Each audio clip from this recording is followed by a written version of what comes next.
इस क्वेश्चन को देखते हैं। तो यहाँ पे क्या दिया हुआ है, let f of x equals to x square x belongs to are.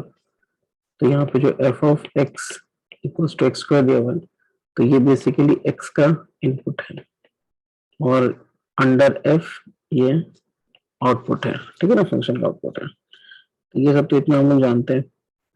और यहाँ पे दिया हुआ है for any set A which is the subset of R define G of A. तो ये जी ऑफ ए है। अब यहाँ पे थोड़ा सा कंफ्यूजन क्रिएट हो जाता है, ये जी ऑफ ए क्या है, क्योंकि ए तो सेट है और हम लोग अभी तक जितना भी फंक्शन हमने पढ़ा है तो हम सिंपली क्या करते हैं, सेट के किसी एक एलिमेंट को लेते हैं, ठीक है ना, वो इनपुट होता है which is the element of the domain, है ना। एक्स क्या है, x belongs to domain of the f होता है और इसी के अकॉर्डिंग कुछ आउटपुट मिलता है वाई, वाई जेड जो भी बोल लो, और ये बिलोंग किस में करता है, ठीक है, को डोमेन ऑफ द फंक्शन में, ठीक है। तो यहाँ पे क्या दिया हुआ है, यहाँ पे बेसिकली तुम्हें बोला गया है कि जी का जो इनपुट का जो रेंज है, मतलब इनपुट कहाँ से कहाँ वेरी कर रहा है, वो दिया हुआ है। जैसे लेट से मैं एक एग्जांपल लेता हूँ कि मान लो सेट ए -3 से 7 है, ठीक है, और मैं यहाँ पे लिखता हूँ जी ऑफ ए। तो इसका मतलब ये है कि ये जो फंक्शन जी है, ये जो फंक्शन जी देख रहे हो, इसका इनपुट का जो रेंज है वो -3 से 7 है, ठीक है। तो जैसे मान लो कि फंक्शन जी एक्स, लेट से फंक्शन जी एक्स समथिंग कुछ ऐसा होगा, एक्स क्यूब होगा, लेट से, ठीक है।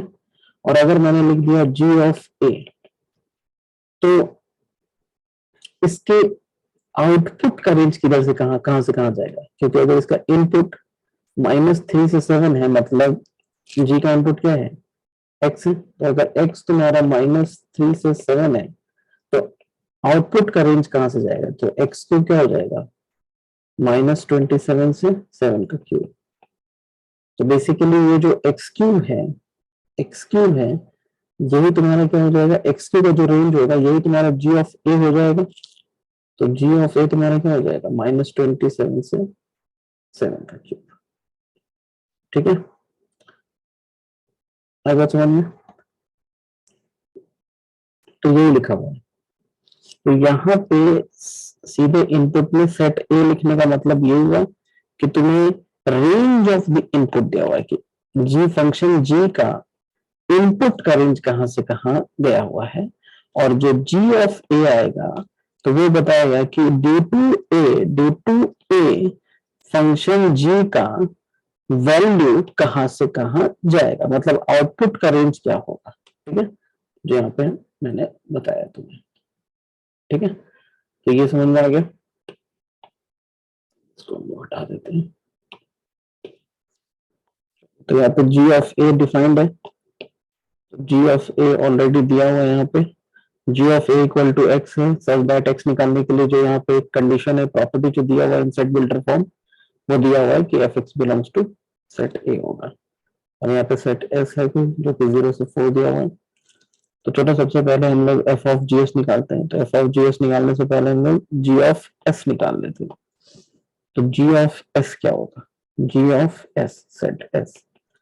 तो इस डेफिनेशन में क्या करो, जहां ए है वहां पे एस पुट कर दो, तो यहाँ पे एस पुट कर दो तो यहाँ पे भी एस हो जाएगा, नहीं यहाँ पे दिया हुआ डेफिनेशन। तो जी ऑफ एस क्या हो जाएगा, x belongs to R such that f of x belongs to set S, ठीक है। अब इसको हम सॉल्व करेंगे तो बेसिकली जी ऑफ एस का जो आउटपुट है वो एक्स है, और एक्स निकालने के लिए यहाँ पे प्रॉपर्टी दिया हुआ है, तो हम निकाल लेते हैं यहाँ पे।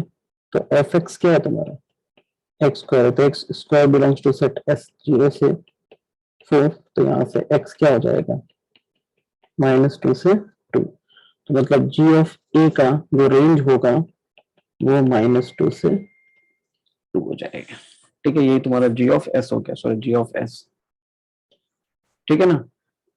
क्योंकि ये एस क्या बता रहा है, ये फंक्शन जी के इनपुट का रेंज है, और जी ऑफ एस क्या बता रहा है, फंक्शन के आउटपुट का रेंज। तो यही तुम्हारा जी ऑफ एस हो गया, ठीक है। चलो अब एफ ऑफ जी एस करते हैं। तो सबसे पहले हम लोग देख लेते हैं F of G of S, F of G of S. तो F of G of S क्या है तुम्हारा, -2 से 2 है। तो यहाँ पे तुम देख सकते हो कि जो फंक्शन f का इनपुट का रेंज -2 से 2 है, तो यहाँ पे अगर हम देखेंगे कि x दिया हुआ है -2 से 2, तो x स्क्वायर किधर बिलोंग कर देगा, 0 से 4। मतलब क्योंकि फंक्शन क्या है, x स्क्वायर है ना, तो अगर इसको इनपुट तुम x दोगे तो आउटपुट स्क्वायर कर देगा। तो ये कि इनपुट का जो रेंज है वो -2 से 2 है, तो आउटपुट का रेंज क्या हो जाएगा, x स्क्वायर कर देंगे 0 से 4। तो f ऑफ -2 से 2 तुम्हारा क्या मिल जाएगा, 0 से 4, और जो कि किसके इक्वल है, सेट s के इक्वल है। तो ऑप्शन ए तो करेक्ट है। ठीक है, अब हम लोग निकाल लेते हैं g of f of s। ठीक है, तो उससे पहले हमें f ऑफ s निकालना पड़ेगा। ठीक है, तो f ऑफ s पहले निकाल लेते हैं।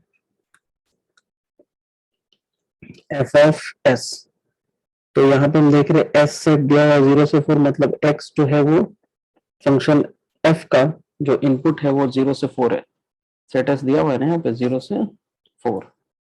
ठीक है, तो f का जो इनपुट है वो 0 से 4 है, तो f का जो आउटपुट होगा, मतलब एक्स स्क्वायर जो होगा वो किधर बिलोंग करेगा, 0 से 16। तो f ऑफ s क्या हो जाएगा, 0 से 16। ठीक है, ये हो गया। अब हम यहाँ पे निकाल लेते हैं g of f of s। तो g of f of s, तो g of f of s, तो ये क्या हो जाएगा, g 0 से 16। ठीक है, अब हम ये g 0 से 16 निकालेंगे, तो यहाँ पे क्या कर देंगे, x belongs to r such that fx belongs to अब यहाँ पे क्या लिख देंगे, 0 से 16 ये लिख देंगे ना, क्योंकि डेफिनेशन यहाँ पे देखो, फंक्शन का डेफिनेशन ही था ना कि जो यहाँ पे रखोगे वो यहाँ पे तुम्हें रखना पड़ेगा। तो यहाँ पे 0 से 16 था, तो मैंने यहाँ पे 0 से 16 रख दिया। अब इसको हम लोग सॉल्व कर लेंगे तो x मिल जाएगा। ठीक है, तो इसको सॉल्व कर लेते हैं।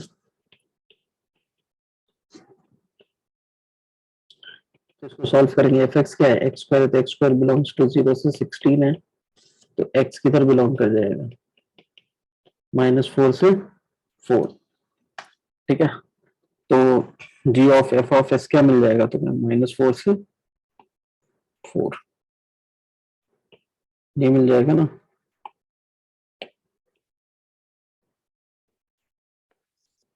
ठीक है, तो g of f of s क्या मिल गया तुम्हें, -4 से 4।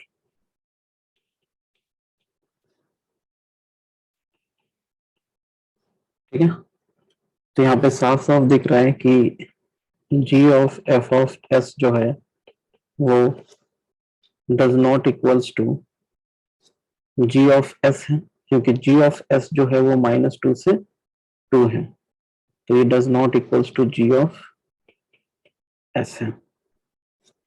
तो ये ऑप्शन सही है कि that g of f of s does not equal to s, क्योंकि s तुम्हारा 0 से 4 है, तो ये ऑप्शन तो सही है। ठीक है, इवन डी भी ऑप्शन सही था, क्योंकि f of g s does not equal to f of s है। क्यों, क्योंकि f ऑफ s का वैल्यू क्या है तुम्हारा, 0 से 16। ठीक है, और f ऑफ g s का वैल्यू क्या है तुम्हारा, 0 से 4 आया, जो कि s के इक्वल था। तो it is does not equal to f of s, तो ये भी सही है, ये भी सही है, ये भी सही है, सिर्फ ये गलत है। क्यों, क्योंकि g of f of s does not equal to g of s आया है ना, क्योंकि g ऑफ s क्या था, -2 से 2, but g of f of s तुम्हारा क्या किसके इक्वल हो गया था, -4 से 4 आया था, which is does not equal to g of s। ठीक है, तो इनकरेक्ट ऑप्शन क्या हो जाएगा, सी।